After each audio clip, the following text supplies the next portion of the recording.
آخرکار عوام کا جم غفیر ڈی چوک پہنچ گیا۔ ایک مرتبہ پھر سے 9 مئی کی طرز کی سازش کرنے کی کوشش کیسے ناکام بنائی گئی، رینجرز نے ہی رینجرز کو کیسے اور کیوں مارا، میڈیا کے تمام پروپیگنڈے ٹوٹ چکے، جبکہ اب کی تازہ ترین صورتحال کیا ہے، اس گورکھدنڈا میں بات کریں گے۔ السلام علیکم، آپ دیکھ رہے ہیں گورکھدنڈا ابرار قریشی۔ آپ سے مخاطب ہوں۔ بالخصوص جو چیز حکومت اور اسٹیبلشمنٹ کو لگتی تھی کہ ایسے ممکن نہیں ہو پائے گا اور ہم کنٹینرز لگا کے شیلنگ کر کے 60 گھنٹے شیلنگ کر کے فضا سے بھی اور زمین سے بھی تو ہم ان لوگوں کو روک لیں گے، اور پھر 26 نمبر چنگی جو تھی اس کے اوپر جب فائرنگ کی گئی، سیدھے فائر مارے گئے جس میں 4 لوگ شہید ہوئے، 20 سے زائد لوگ زخمی ہوئے۔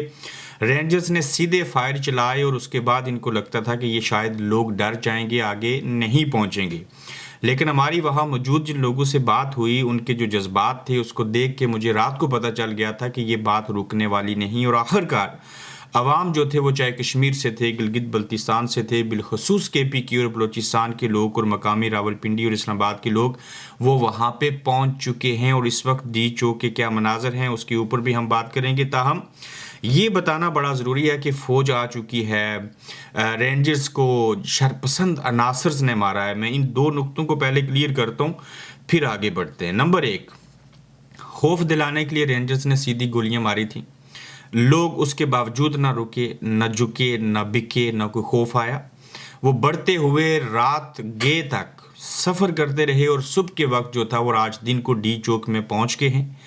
آپ دیکھیے کہ کتنا لمبا سفر انہوں نے طے کیا، اور کوئی انسانی طاقت یہ سوچ نہیں سکتی تھی، کوئی انسان یہ گمان نہیں کر سکتا تھا کہ ان رکاوٹوں کو بغیر کسی مشنری کے آپ ہٹا لیں گے۔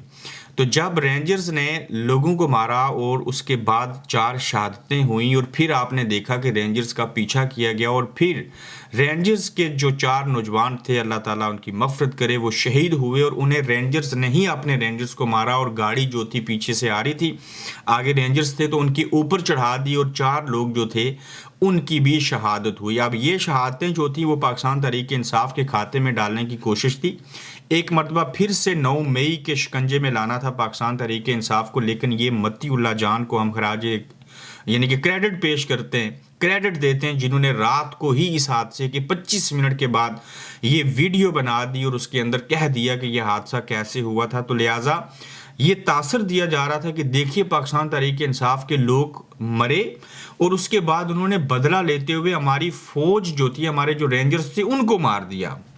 پہلے آپ غلطی کریں تو اسے کوئی نہ پوچھے، اس کے بعد وہ بدلہ بھی لے لیں تو آپ کہیں کہ یہ شرپسند عناصر ہیں، تو یہ کیسا قانون ہے؟ اور پھر آپ دیکھیے حماقت کہ ابھی فوج کو انہوں نے بلا لیا، یہ فوج ہماری، یہ ملک ہمارا، ہم اس کے سب چیزیں اپنی ہیں، لیکن پارا چنار کے اندر 120 لوگوں کی جان چلی جائے، شہادتیں ہو جائیں، اور آپ وہاں پہ فوج کو نہ بلائیں، لیکن پاکستان تحریک انصاف کو روکنے کے لیے آپ کے پاس فوج آ جاتی ہے، تو کیا اس فوج کو آپ نے صرف پاکستان تحریک انصاف کے خلاف اور اس اپنی ہی عوام کے خلاف استعمال کرنے کے لیے رکھا ہے، یا یہ فوج اس لیے ہے کہ ملک، قوم اور تحفظ کے لیے ان کو رکھا جائے، اور جو پارا چنار میں چیزیں ہوئی ہیں وہاں ان کو تحفظ دیں؟ پھر آپ کے فوجی جوان شہید ہوئے، ہمیں ان کا دکھ اور افسوس ہے، ہمیں ان رینجرز کے مرنے کا بھی دکھ اور افسوس ہے۔ ہر انسانی چیز جو ہے وہ قیمتی ہے، انسانی جان قیمتی ہے۔ وہ کہتے ہیں کہ جس نے ایک شخص کی جان بچائی، ایک انسان کی جان بچائی، گویا اس نے پوری انسانیت کو بچایا۔ تو یہ فوج کو لا کے آپ یہ تاثر دے رہے ہیں کہ اب فوج آئے گی اور فوج سے پتہ نہیں لوگ ڈر جائیں گے، ایسے نہیں ہے۔ لوگ کہتے ہیں کہ فوج ہماری ہے، ہم وہ آئیں گے تو ہم ان کو پھول پیش کریں گے۔ تو یہ پورا پلان تھا 9 مئی کی طرز کا، لیکن آپ جوتے پہن کے پارلیمنٹ کی مسجد کے اندر سے لوگوں کو گرفتار کر لیں، اور آپ کا ایک کور کمانڈر ہاؤس جو ہے اس کے اندر جو کچھ ہو جائے اس کو وجہ بنا کے پوری جماعت اور عوام کو کچل کے رکھ دیں، اور آپ کے اوپر بات آئے تو شرپسند عناصر آپ کسی کو سیدھی گولیاں مار دیں تو وہ آپ کی ذمہ داری۔ تو پھر آپ کہتے ہیں کہ ہمیں پتہ ہے کہ آئین اور حدود کی قیود کیا ہوتی ہیں۔ اگر آپ کو یہ پتہ ہوتا کہ آئین کی حدود اور قیود کیا ہوتی ہیں تو آپ اس نہج تک نہ آتے۔ آپ امیجن کریں ڈی چوک کے اندر تک لوگوں کا پہنچ جانا، یہ اتنی بڑی کامیابی ہے کہ آپ سوچ بھی نہیں سکتے۔ آپ ان لوگوں کو آپ کوئی کھانا دیں، کوئی بستر دیں، کچھ اور چیزیں مہیا کریں، اس ٹائم کے اوپر اگر پاکستان تحریک انصاف نے انکلوڈیڈ عمران خان کوئی ڈیل کوئی مذاکرات کر دیے بغیر اس بات کے کہ وہ کم از کم عمران خان سمیت جتنے بھی سیاسی قیدی ہیں ان کو چھوڑیں، اگر ان چیزوں کے بغیر کوئی مذاکرات اور کوئی ڈیل ہوئی تو یقین جانیے یہ پاکستان تحریک انصاف جو ہے وہ کم از کم 2 سال پیچھے چلی جائے گی۔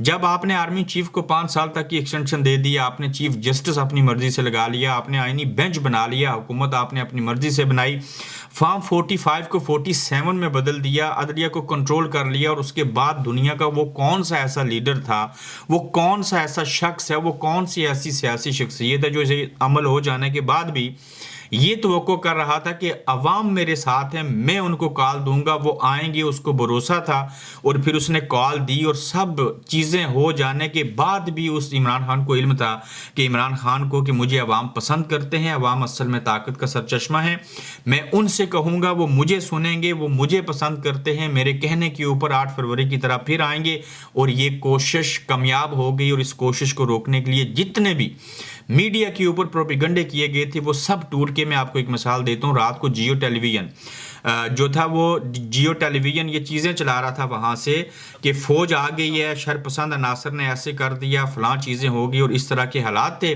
تو وہیں پہ پھر کیا ہوا کہ ان تمام سازشوں کو توڑتے ہوئے، ساری چیزیں کرتے ہوئے جو عوام تھے وہ آگے بڑھے، اور انہوں نے چیزوں کو امپلیمنٹ کر کے دکھایا۔ اب جب وہ لوگ وہاں پہنچ چکے ہیں تو اسی سلسلے میں ڈی چوک کے اندر ہی میرے پروڈیوسر بھی ہیں، میرے نمائندے ہیں اسیب احمد، میں ان سے بات کرنا چاہوں گا کہ وہاں کی کیا صورتحال ہے اور کیسے حالات ہیں۔ اسیب السلام علیکم۔ وعلیکم السلام۔ آپ کہاں موجود ہیں اس وقت؟ جی میں اس وقت ڈی چوک کے اطراف میں ایک میڈیا ہاؤس میں موجود ہوں انٹرنیٹ کی غرض سے، اور حالات کی آپ نے بات کی تو بدترین حالات کا سامنا ہے۔ لوگ اس وقت پیش قدمی کر رہے ہیں ڈی چوک کی طرف، لیکن سامنے سے ڈائریکٹ فائرنگ کی جا رہی ہے۔ میرے پاس فوٹیج موجود ہیں، میں نے اپنی آنکھوں سے دیکھا کہ کیسے لوگوں پر فائرنگ کی گئی۔ 3 سے 4 ایسے نوجوان تھے جنہیں گاڑیوں میں اور بائکس پر ڈال کر ہاسپٹل لے کے جایا گیا۔ تو انتظامیہ یعنی کہ اپنے تمام ہوش کے ناخن کھو چکی ہوئی ہے، اور اس وقت سویلینز کے اوپر ڈائریکٹ فائرنگ کی جا رہی ہے۔ اطراف کی جانب جو لمبی لمبی بلڈنگز ہیں، ٹیلنور کی، سو پارک سعودی ٹاور، وہاں پر بھی فورسز کے لوگ چھپ کر موجود ہیں اور ڈائریکٹ فائرنگ کی جا رہی ہے۔ اگر عوام کی بات کریں ہم تو دیکھیں بڑی تعداد میں لوگ اللہ اکبر کی صدائیں بلند کرتے ہوئے آگے کی جانب جا رہے ہیں۔ ایک طرف فائرنگ ہو رہی ہے، دوسری طرف اگر بات کریں عوام کی تو وہ بھرپور انداز میں آگے کی طرف اس وقت پیش قدمی کر رہے ہیں قافلے کے ہمراہ۔ یعنی کہ اسیب آپ ڈی چوک پہنچ چکے ہیں اور وہاں پہ آپ اپنی آنکھوں سے دیکھ رہے ہیں کہ سیدھی فورسز جو ہیں وہ عوام کے اوپر گولیاں چلا رہے ہیں، اور مزید لوگ بھی وہاں زخمی یا شہید ہو چکے ڈی چوک میں؟ جی ایسا میں آپ کو بتا رہا ہوں کہ 4 ایسے لوگ تھے جنہیں میں نے اپنی آنکھوں سے دیکھا، میرے سامنے سے گزر کے گئے، کیونکہ وہ آخر لائن تک تھے۔ بشرا بیگم اور علی امین کے قافلے کے آنے سے قبل کافی تعداد میں لوگ ڈی چوک کے اطراف میں یا ڈی چوک میں موجود تھے، تو انہیں پیچھے بھگانے کے لیے ڈائریکٹ فائرنگ کی گئی، اور 4 نوجوان ایسے تھے جنہیں فائرنگ مختلف جگہوں پر، ایک کی چھاتی کے قریب، پسلیوں کے قریب فائرنگ، بعد سے خون بہ رہا تھا، ایک میں نے اسی طرح دیکھا اس کی ٹانگوں پر فائرنگ ہو رہی تھی۔ تو مین خبر جو ہے، اس سے بڑی خبر یہ ہے کہ اس سب کے باوجود لوگ آگے کی جانب پیش قدمی کر رہے ہیں، گھبرا نہیں رہے۔ اچھا، لوگوں کے حوصلے بلند ہیں، اور آپ خود کیسے اسیب جو ہیں وہ ڈی چوک پہنچ گئے؟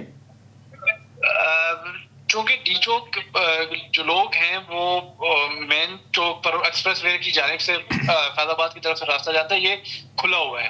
آگے کی جانب چونکہ کنٹینرز تھے تو وہ لوگوں نے ہٹا لیے ہوئے، اور ابھی وہاں پر مین جو ناکے ہیں وہاں پر فورسز نہیں ہیں، فورسز ڈی چوک تک محدود ہو چکی ہوئی ہیں، اور پیچھے اگر آپ شہر کی بات کریں تو نارمل زندگی چل رہی ہے، لوگ گھوم رہے ہیں، کنٹینرز ہٹ چکے ہوئے ہیں۔ اس وقت ڈی چوک میں تحریک انصاف کے کارکنان کی اجارہ داری ہے اور ان کا قبضہ ہے، اور فائرنگ کے باوجود لوگ وہاں پر آگے پیش قدمی کر رہے ہیں۔ تو اسیب یہ 60 گھنٹے سے 65 گھنٹوں سے عوام لڑ رہے ہیں، انہوں نے رکاوٹیں ہٹائی ہیں، انہوں نے شیلنگ کھائی ہے 55 گھنٹے، تو اس کے باوجود عوام سے جو آپ نے بات کی، جو آپ ان کو دیکھ رہے ہیں، ان کا مورال کیسا ہے اور ان کی صحت، طبیعت اور جذبات کیسے ہیں؟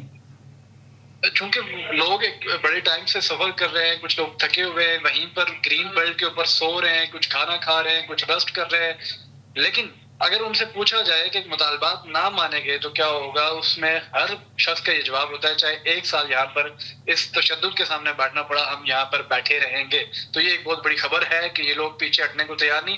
اور ابرار بھائی میں اگر آپ کو بتاؤں لوگوں کی تعداد کے حوالے سے تو میں نے احتجاج کی اگر گھر سے میں کور کرنے کے لیے نکلا ہوں گا تو عمران خان کی موجودگی میں بھی اتنی بڑی تعداد میں نے لوگوں کو نہیں دیکھا جو آج لوگ نکلے ہوئے ہیں. اتنے بڑے کانوائے ہیں، اتنی بڑی بسز ہیں، وہ بھر کے لوگ آئے ہوئے ہیں اور اس وقت وہ لوگ ماننے کو تیار نہیں کہ ہم یہاں سے واپس جائیں گے. ٹھیک، تو اسیب یہ بتائیے کہ جب یہ لوگ یہاں پہنچ چکے ہیں تو جو مقامی آبادی ہے اسلام آباد کی، پنڈی کی، کیا لوگ ان کو کھانا دے رہے ہیں، بستر مہیا کریں گے؟ مقامی آبادی کے جذبات کیسے ہیں؟ چونکہ آپ وہاں کے باسی ہیں تو کچھ بتانا چاہیں گے؟ جی یہ بھی دیکھنے کو کہیں نہ کہیں ملا ہے کہ مقامی لوگ پانی لے کے آ رہے ہیں، کچھ لوگ کھانا، میں نے ایک جگہ دیکھا 2-4 بزرگ بیٹھے ہوئے تھے، ایک شخص آیا گاڑی سے، اس نے کافی مقدار میں ان لوگوں کو کھانا دیا، پانی دیا. تو اس طرح سے بھی لوگ آگے آ کر لوگوں کی مدد کر رہے ہیں اور بڑی تعداد میں سپورٹ بھی کر رہے ہیں. اور مین ایک اور چیز کہ ایک ایسا تاثر بنایا جاتا ہے ہمیشہ کہ صرف کے پی کے لوگ، اور یہ سچ بھی ہے کہ صرف کے پی کے لوگ نکلتے ہیں، لیکن اس بار یہاں پر سندھ سے بھی لوگ موجود ہیں، پنجاب سے بھی ہے، گلگت بلتستان اور آزاد کشمیر سے بھی لوگ بڑی تعداد میں موجود ہیں. ہر جگہ سے لوگ جو ہیں وہ وہاں پہ موجود ہیں. تو میڈیا جو ہے وہ کوریج کے اصول کے لیے، جیسے آپ سے تو میری ولاگ کرتے ہوئے اتفاق سے بات ہوگی چونکہ آپ کو انٹرنیٹ ملا ہے، تو انہیں کس طرح کی دشواریوں کا سامنا ہے جو میڈیا ہے؟ دیکھیں کہیں اگر کوئی میڈیا فورسز کے پیچھے سے ہو کر کوریج کر رہا ہے تو پھر تو شاید ان کے لیے کوئی ایک ایلیمنٹ ہوگا بچ جانے کا. لیکن جو لوگ عوام کے درمیان میں ہیں، فورسز یہ نہیں دیکھ رہی کہ وہ صحافی ہیں، میڈیا سے ہیں، ڈائریکٹ فائرنگ ہو رہی ہے، آنسو گیس کی شیلنگ ہو رہی ہے، لوگ گر رہے ہیں، پھر ظاہر سی بات ہے دوبارہ ریٹیلیٹ کرتے ہیں، پتھر مارتے ہیں، تو وہ بھی ایک ایسپیکٹ موجود ہے. تو یہ فائرنگ جی اسیب، یہ جو فائرنگ کرنے والی آپ فورسز کا اجتماعی نام لے رہے ہیں، مجھے اسپیسیفک بتائیں گے کہ یہ عام پولیس ہے، رینجرز ہیں، یا کون ہے؟ یہ رینجرز فائرنگ کر رہی ہے. اور دوسرا محسن نقوی نے اپنی پریس کانفرنس میں کہا تھا کہ جو ہونا تھا وہ ہو گیا. اب چونکہ میں نے آئی جی کو بتا دیا ہے کہ آپ کے نوجوانوں پر حملہ ہو رہا ہے تو آپ کو کھلی چھوٹ ہے، آپ جو کرنا چاہتے ہیں وہ کریں، ہمارا جو بھرپور ساتھ ہے وہ آپ کے ساتھ ہوگا. تو آپ جیسے بھی کرنا چاہ رہے ہیں وہ کریں. تو رینجرز کو بھی کھلا اختیار ہے اور فوج بھی یہاں پہ موجود ہے. اچھا، فوج بھی موجود ہے، رینجرز بھی ہیں، پولیس بھی ہے، اور ان کی اچھی خاصی تعداد ہے، لیکن عوام اس کے باوجود ڈر اور خوف کی زد میں نہیں ہے. بالکل ایسا ہی ہے. چونکہ پہلے تو ہم نے دیکھا کہ فوج پورے اسلام آباد میں، فوج کی بات کروں، فوج تو آج صبح کے ٹائم پہ طلب کی گئی، لیکن فورسز اس سے پہلے دیگر جو تھی وہ پورے اسلام آباد میں پھیلی تھی. لیکن اس وقت فورسز کا گڑھ جو ہے وہ ڈی چوک ہے، اور باقی تمام شاہراہوں کے اوپر صرف تحریک انصاف کے لوگ دیکھنے کو مل رہے ہیں. مجھے بطور صحافی بتائیے کہ جو رات کو انسیڈنٹ ہوا، جو رینجرز نے گولیاں عوام کے اوپر چلائی تھی اور اس کے بعد رینجرز ہی کی گاڑی نے کچل دیا، اس کے اوپر کیا عوام کیا کہتی ہے کہ یہ توک پی ٹی آئی کے گلے میں کیوں ڈالا جا رہا ہے، اور کیا عوام سوچتی ہے کہ ان کی جان کیسی گئی رینجرز کی؟ دیکھیں ان تمام ایلیمنٹ سے یہ پاکستانی عوام یا پھر تحریک انصاف کے لوگوں یا دوسرے لوگ بھی وہ بخوبی علم رکھتے ہیں کہ یہ کیا سارا سینیریو ہوتا ہے. 9 مئی کا اس کا جو سارا سینیریو ہے وہ لوگوں کے سامنے ہے، کیسے 9 مئی کو واقعات کیے گئے اور وہ پاکستان تحریک انصاف کے گلے میں ڈالے گئے. اور رات کو بھی بالکل ایسے ہی ہوا. اور وہاں پر متی اللہ جان نے رپورٹ کیا، وہ عینی شاہد ہیں اس واقعے کے. اور اسی طرح دیگر صحافی بھی جو اس وقت اس موقع کے اوپر موجود تھے، وہ رینجر کی گاڑی سے ہی کچلا گیا. تو اب ظاہر سی بات ہے ایک پوائنٹ سکورنگ کے لیے ایسا کہا جا رہا ہے کہ ہمارے جوان شہید ہوئے. یقینی طور پر پاکستان کے نوجوان تھے، وہ پاکستان کی فورسز ہیں. لیکن میں ابھی آپ کو یہ کلیم کر رہا ہوں کہ میں نے 15 منٹ کے اندر اپنی آنکھوں سے 4 پاکستان تحریک انصاف کے نوجوانوں کو گولیاں لگتے ہوئے دیکھا.